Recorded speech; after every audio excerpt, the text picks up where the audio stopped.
Idea video जमात 1 से 2 के बच्चों की वालिदा के लिए। अस्सलामु अलैकुम। आज की मीटिंग में आप सबका खैर मकदम है। उम्मीद है आपको पिछले हफ्ते का आइडिया वीडियो पसंद आया होगा। चलिए आज के काम की शुरुआत करते हैं। पिछले हफ्ते की जमा करने की सरगर्मी और दी हुई तस्वीरों में रंग भरने, अल्फाजों को पढ़ने और सही तस्वीर से लफ्जों की जोड़ी लगाने की वर्कशीट बच्चों ने कैसे की और कान किस तरह काम करते हैं, इस वीडियो के बारे में आपके ख्यालात हमें जरूर बताएं।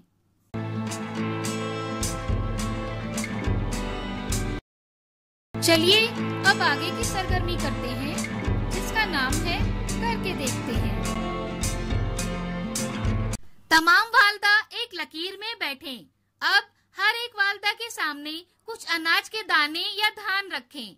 अब एक प्लेट में वालिदा की चूड़ी डालकर एक एक करके तमाम वालिदा के सरों पर बारी बारी रखें। हर वालिदा को चूड़ी के अंदर अनाज का दाना या धान डालने के लिए कहें। जो वालिदा चूड़ी में सबसे ज्यादा अनाज के दाने या धान डालेगी वो फातेह होगी।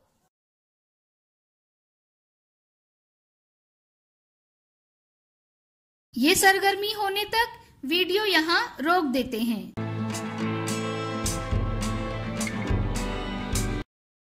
उम्मीद है ये सरगर्मी सभी वालिदा ने खुशी खुशी की होगी। चलिए अब आगे की सरगर्मी करते हैं, जिसका नाम है कुछ नया सीखते हैं।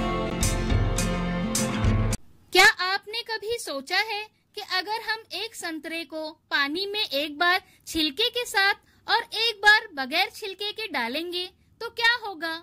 क्या दोनों तैरेंगे या दोनों डूब जाएंगे? आइए जवाब जानने के लिए ये वीडियो देखते हैं। ये वीडियो हिंदी में है। इसमें जैसे दिखाया गया है आप बिल्कुल उसी तरह करके देखिए। हर एक को संतरे खाने में मजा आता है, पर आज हम संतरों से एक वैज्ञानिक प्रयोग करेंगे। मेरे पास 2 संतरे हैं, एक बिल्कुल साबुत संतरा है और दूसरे का छिलका छिला हुआ है। मैं दोनों को एक पानी के टैंक में डालता हूँ। जो साबुत संतरा है वो तैरता रहता है और जो छिला हुआ है वो डूब जाता है। इस प्रयोग को करने के लिए आपको एक पानी का टैंक या एक फिश टैंक चाहिए और कुछ संतरे चाहिए। सबसे पहले हम बिल्कुल साबुत संतरे लेंगे जिनका छिलका चढ़ा हुआ है। एक संतरे को पानी में डालते हैं तो वो तैरता रहता है, दूसरा छिलके वाला संतरा भी पानी में तैरता है। इस तरह से हम चाहे जितने भी छिलके वाले संतरे पानी में डुबोएं, सब के सब तैरते रहेंगे। इसका एक मतलब यह है कि साबुत संतरे का घनत्व पानी से कम है, इसलिए वो पानी पर तैरता है। अब मैं एक संतरे के छिलके को हटा दूंगा। ये काम बहुत ही आसान है। इस बात का ध्यान रखें कि संतरा साबुत रहे, उसकी फांके ना हों। अब छिलका हटाने के बाद में जो छिला हुआ संतरा है, एक गेंद जैसा है, इसको मैं जैसे ही पानी में डालूंगा वैसे ही वो झट से डूब जाएगा पानी में नीचे। इसका मतलब यह है कि छिले संतरे का घनत्व पानी से ज्यादा होगा, तभी वो डूबता है। इसका कारण यह है जो संतरे का छिलका है उसमें बहुत सारे हवा के बुलबुले होते हैं, एयर बबल्स होते हैं, और इसी के कारण जो छिलके वाला संतरा है उसका घनत्व पानी से कम होता है और वो पानी के ऊपर तैरता है। इसके वनस्पत जो बिना छिलके वाला संतरा है वो भारी होता है और डूब जाता है। अब मेरे पास एक तरफ छिलके वाले संतरे हैं और दूसरी तरफ बिना छिलके वाले।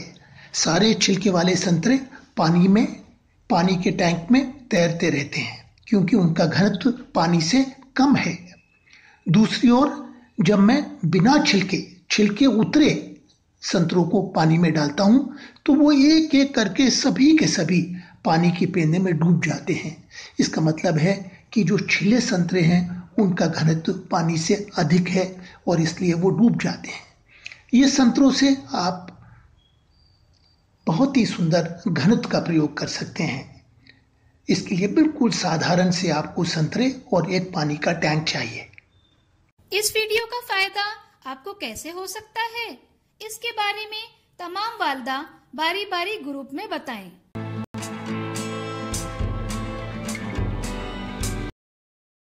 चलिए अब आगे की सरगर्मी करते हैं, जिसका नाम है घर जाकर बच्चों से करवाएं। बच्चों को हुरूफ पढ़ने के लिए कहें और 2 हुरूफ को जोड़कर अल्फाज बनाने की तरगीब दें। इसके साथ ही तस्वीर में सही अदद लिखने और पसंदीदा रंग भरने की वर्कशीट घर पर बच्चों के साथ मुकम्मल करें। क्या बच्चे को इस सरगर्मी और वर्कशीट को करने में खुशी मिली? इस तजुर्बे को हमें जरूर बताएं। आज की सरगर्मियां यहाँ पर खत्म होती है। ऐसे ही नई मालूमात और सरगर्मियों के साथ अगले हफ्ते फिर मिलते हैं। तब तक के लिए अपना और बच्चों का ख्याल रखें। शुक्रिया।